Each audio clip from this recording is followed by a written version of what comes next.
Bonjour à toutes et à tous. Je voudrais vous parler aujourd'hui des travaux que la Fabrique écologique a fait et va publier sur l'artificialisation des sols. Nous avons publié une note il y a quelques années, quelques temps, à partir d'un groupe de travail présidé par Julien Foss, et nous allons publier une nouvelle note dans quelques jours sur l'artificialisation des sols et donc les logements vacants et la fiscalité des terres non bâties. Alors comment se pose le problème aujourd'hui de l'artificialisation des sols? D'abord, il faut avoir en mémoire que le GIEC de la biodiversité, qui s'appelle l'IPBES, a lui-même pointé du doigt très fortement dans les années passées le rôle de l'artificialisation des sols dans la perte de biodiversité accélérée que le monde connaît depuis un certain nombre d'années. Donc c'est un facteur tout à fait essentiel, l'artificialisation est un facteur tout à fait essentiel qui explique la difficulté de la biodiversité pour deux raisons. D'abord parce que c'est une destruction des habitats naturels des espèces, et chacun sait bien que si vous détruisez des habitats, eh bien vous détruisez en même temps des espèces. Et d'autre part parce que l'artificialisation empêche des continuités écologiques qui sont absolument essentielles pour la vie d'un certain nombre d'espèces. Et donc cette question est très importante. Elle n'est d'ailleurs pas simplement importante en matière de biodiversité, elle est aussi importante, et nous le voyons bien aujourd'hui, en matière de risque d'inondation, puisque l'artificialisation accélère considérablement le risque d'inondation à la suite de pluies torrentielles comme vous en avez connu ces dernières semaines. L'artificialisation nuit aussi beaucoup aux terres agricoles, puisque ça prend sur les terres agricoles. Et enfin, elle pose la question de la proximité avec la nature dans nos sociétés d'aujourd'hui et de demain. On le voit bien par exemple en ville où les îlots de chaleur sont directement liés à l'artificialisation quasi complète d'un certain nombre de villes, au point que beaucoup de municipalités maintenant essayent de réintroduire du végétal en ville pour lutter contre ces îlots de chaleur. Et donc cette proximité à la nature, elle est tout à fait essentielle pour comprendre qu'il faut changer de société, changer de façon de faire pour préserver la biodiversité, préserver le climat et préserver tout simplement notre vie, notre façon de vivre aujourd'hui, demain et après-demain.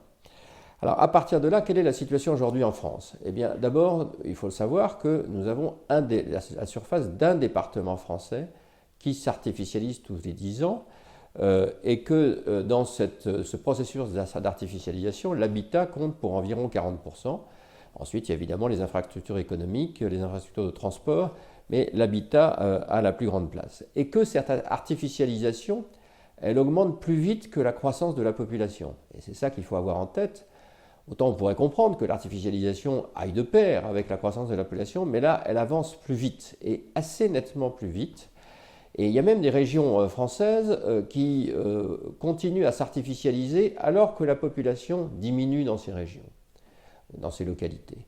Et donc il y a un vrai sujet de la manière dont se développent nos économies, nos modes de vie, et qui explique ce processus d'artificialisation très largement incontrôlé aujourd'hui. D'où l'introduction de lois en France, d'abord au niveau européen, puis au niveau français.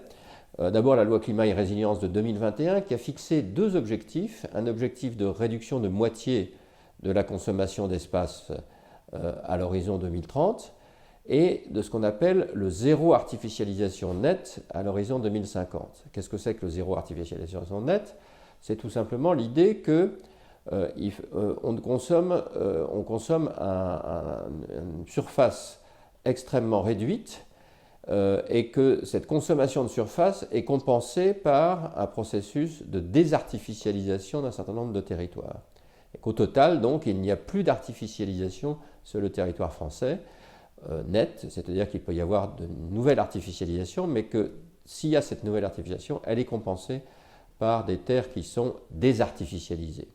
Et donc cet objectif est un objectif très mobilisateur, très important, assez difficile à atteindre, il faut bien le dire, mais qui au moins a le mérite d'exister et a le mérite de guider l'ensemble des partenaires, qu'ils soient du monde économique, des collectivités locales, des citoyens, pour arriver à ce résultat.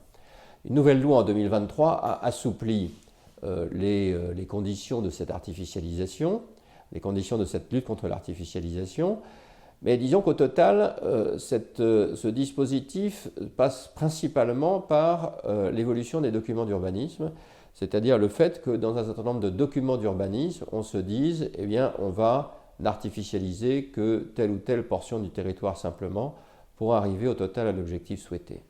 Or, et c'est l'apport de la note récente de la Fabrique écologique qui va être publiée, il y a des sujets qui, au-delà de cette nécessité que la lutte contre l'artificialisation soit inscrite dans les documents d'urbanisme, au-delà de cette nécessité, il y a des sujets qui méritent qu'on s'y arrête, car ce sont des sujets de gaspillage, ce sont des sujets qui incitent à l'artificialisation, alors que ça pourrait tout à fait être évité. Le premier, c'est évidemment les logements vacants. Nous avons dans notre pays 3,3 millions de logements vacants, et quand on parle de logements vacants, ce ne sont pas des résidences secondaires, ce sont des logements réellement vacants, c'est-à-dire non utilisés. Donc 3,3 millions de logements vacants et en forte augmentation ces dernières années. Quelles sont les raisons de cette situation qui est tout de même un gaspillage inacceptable? Les raisons, il y a des raisons tout simplement du fait qu'un logement est vacant quelques mois pour des raisons d'héritage, pour des raisons d'indivision avant la vente du logement. Mais il y a des raisons de fond beaucoup plus importantes. La première raison, c'est qu'une partie de ces logements vacants est insalubre, ou ne permet pas de loger des personnes pour des raisons de vétusté par exemple, et que donc il y a des travaux importants à faire dans ces logements pour les remettre aux normes. Mais il y a une deuxième raison aussi qui est importante, c'est tout simplement le fait que les logements vacants se situent le plus souvent dans des régions où il n'y a pas de croissance démographique, où il n'y a pas de véritable demande de logement. Et nous payons là un aménagement du territoire qui n'a pas bien réparti et ne répartit pas ou ne veut plus répartir la population, en tout cas les activités, et donc au bout du compte la population, y compris dans des régions qui sont en voie de désertification. Et donc par rapport à ça, il est tout à fait important d'avoir un dispositif, et c'est ce que propose la note de la Fabrique écologique, d'avoir un dispositif qui lutte réellement contre les logements vacants, qu'il y ait une véritable politique publique de réduction des logements vacants. Par rapport à ça, il y a toute une série de propositions dans la note. La première, c'est d'augmenter très fortement la fiscalité pour les logements vacants, en tout cas pour le deuxième logement vacant, pour éviter simplement qu'il y ait un petit propriétaire qui puisse être pénalisé par cette nouvelle fiscalité, et donc qui rassemblerait les deux impôts existants, et qui surtout aurait un taux de fiscalité beaucoup plus important que ce qui est le cas aujourd'hui.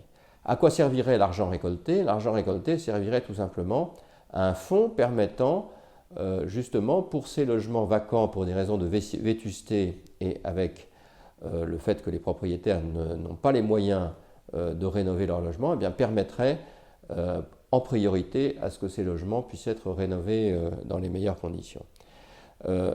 Et enfin, les collectivités locales seraient évidemment très fortement mobilisées pour accompagner ce dispositif avec des objectifs qui seraient des objectifs là aussi chiffrés. Par exemple, une réduction de moitié à l'horizon 2030 ou 2035 du nombre de logements vacants dans ce pays.